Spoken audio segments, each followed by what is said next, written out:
We arrived in Świebodzin after dark.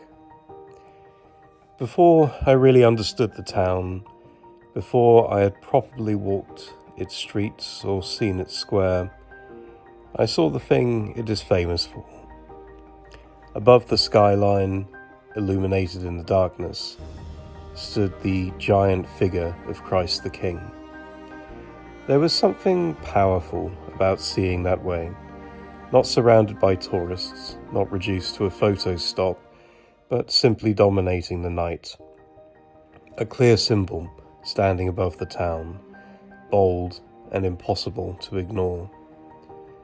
And maybe that is the strange thing about Świebodzin. Most people know it for one reason. They know it because of this statue. The figure of Christ the King was completed in 2010. It stands about 36 meters high in total, and because of its scale and pose, it is often compared with Christ the Redeemer in Rio de Janeiro. It stands around 2 kilometers from the market square, visible from the nearby S3 express road, which is probably how many people first encounter Świebodzin at all. In daylight, part of me expected it to feel even bigger. Of course, it is still impressive, but its impact is not only about size. It is set apart from the town, with a path leading around the base, almost like a small pilgrimage route. It felt grand, purposeful, and a little intense. Not just a monument, but a statement. But the more interesting question for me was this: what happens when you leave the statue behind? Because Świebodzin is not just a giant religious landmark with a town attached to it. Back in the center, the place felt quiet, stone, and still. Not spectacular in a loud way, but full of small echoes, if you bothered to look into the corners. The old town is centered around Platz Jana Pawła II, a rectangular market square with the town hall in the middle. The town hall itself dates back from the 16th century, though it was later rebuilt in the 19th century and today houses the regional museum, which for some reason is not open at weekends. Around the square, you get that classic Polish town feeling: civic architecture, old facades, cobbles, benches, churches nearby, and a sense that the place has been shaped and reshaped many times. Świebodzin recorded history reaches back to at least the early 14th century. It received limited town rights in 1319 and full town rights later. In 1469, in the 14th and 15th centuries, weaving and cloth making became important here, with local cloth exported beyond the region. The older identity still appears in the square itself. One statue shows a medieval cloth merchant, a small reminder that Świebodzin's story was not only religious but commercial too. This was a town of trade, craft, movement, and everyday work. Nearby is another, more modern cultural touch: the bench of Czesław Niemin, one of Poland's most iconic musical voices, who had a connection with the town. And I like details like this. They do not turn Świebodzin into a major tourist capital, but they give the town personality. They make the square feel lived in, not just preserved. But for me, the most interesting parts of Świebodzin were not always in the obvious places. They were on the edges. Świebodzin was once a fortified medieval town. Its defensive walls began in the 14th century, forming something close to an oval around the old town, with a moat around the outside. The original circuit may have been about 1 kilometer long. Today, only fragments remain, around 250 meters of lowered wall sections, along with several surviving towers and traces of the old moat. Originally, the line of fortifications had 12 towers and 3 town gates: Krośnienska, Frankfurter, and Nova. But from the 18th century, the walls were gradually dismantled, and the material was reused for new buildings. And that really fits how the town feels. This is not a dramatic fortress tourism. It's quieter than that. You find the past in fragments: a stretch of wall on a side street, an old tower, a hidden corner, a shape in the town that hints at something older. Even the castle is like that. Świebodzin once had a castle, built in the early 14th century, and in the 15th century it was managed by the Knights Hospitaller, later rebuilt in Renaissance style and eventually transformed into part of a hospital complex in the 19th century. Today, its original character is heavily altered, and part of the former castle wing remains damaged and unused. So, again, Świebodzin does not hand you its history neatly, it makes you look for it. The church helped give the town even more weight. We made sure to enter every church we found, and as usual in Poland, they did not disappoint. The most important is the Church of St. Michael the Archangel, standing near the market square. It dates from the 15th century and was built in the late Gothic style. After a fire in the 16th century, it was rebuilt, and in the 19th century, it was modernized again when the building was in poor condition. That layered history is something you often feel in Polish churches. You step in from a quiet square, and suddenly the town becomes deeper. There is sculpture, shadow, devotional art, old stone, and that sudden silence that changes the rhythm of the city. Even in a smaller town, these interiors matter. They are not just decoration, they are part of the memory of the place. And that is what Świebodzin slowly became for me. Not a place that overwhelms you with attractions, not a city that shouts for attention, but a town that rewards curiosity. The statue dominates from a distance. It is the symbol, the thing everyone knows, but beneath it, the town has older layers: the square, the churches, the cloth merchant, the musician's bench, the fragments of walls, the barely visible castle, and the quiet streets where the past still seems to sit in the stone. Świebodzin is famous because of one huge modern monument, but the town itself is quieter and older than that. And after the stone stillness of Świebodzin, the journey changed completely into forests, lakes, and one of the most atmospheric castles in Lubuskie.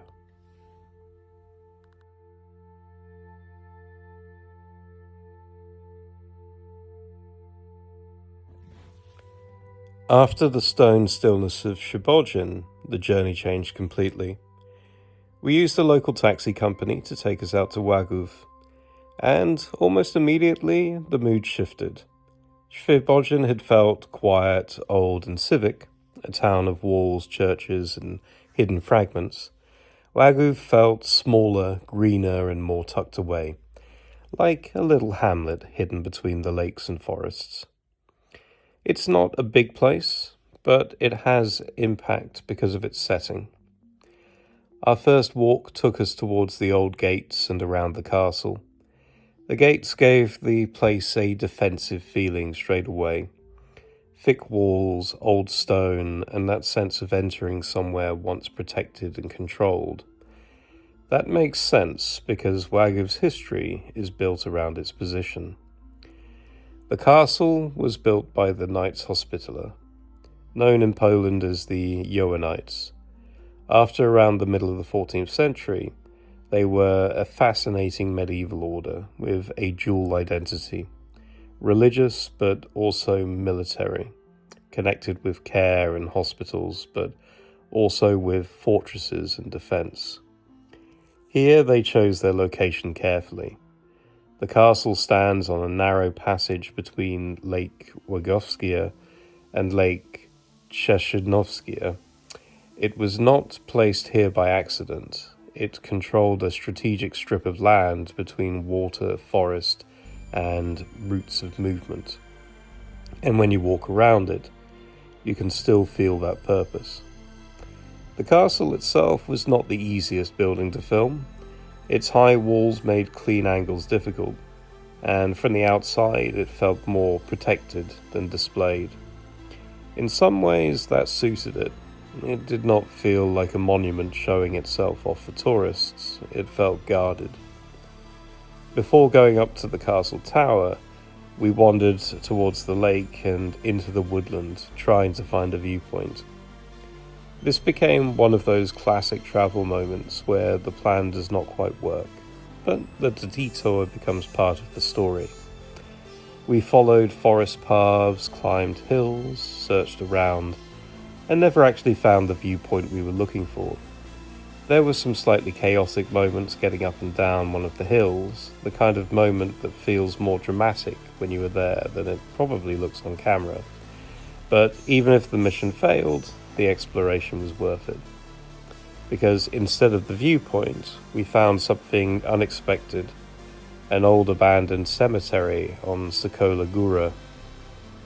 It felt forgotten, almost swallowed by the trees. But it was also strangely beautiful, with graves that still had decoration and personality. It was a reminder that Łagów's history is not only in the castle or the gates. Some of it is hidden quietly in the landscape. Eventually we returned to the castle itself. Today, the building functions mainly as a hotel and a restaurant, so for visitors the main attraction is the climb up the tower. And honestly, that is enough. Because once you reach the top, Łagów finally reveals itself. From the tower, the landscape opens completely. Lakes, forest, rooftops, roads, and water stretching out on both sides. You can see for miles, and suddenly the castle's position makes perfect sense. From below, the high walls made the castle difficult to understand.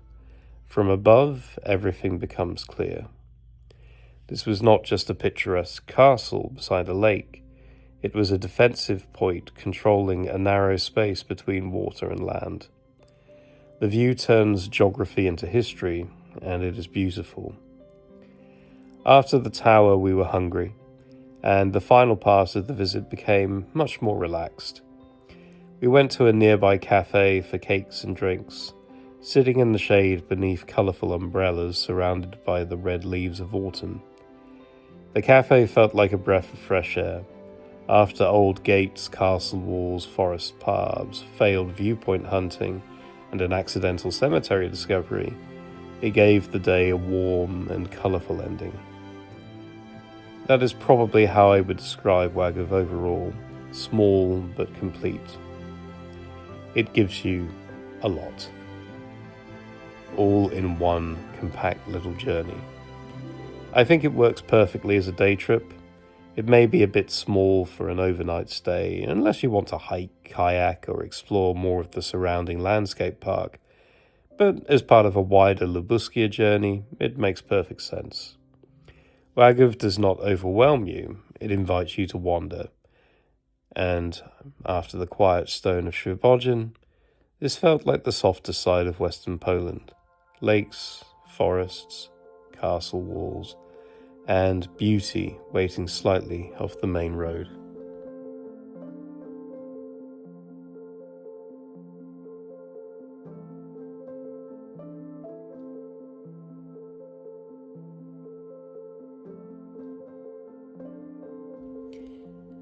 Before returning to Świebodzin, we made one final stop nearby, the Post-Cistercian Monastery Complex in Gościkowo-Paradyż.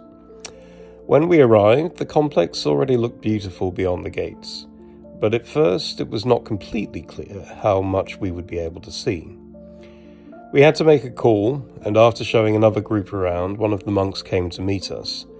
He was warm and conversational, and suddenly the visit became much more personal.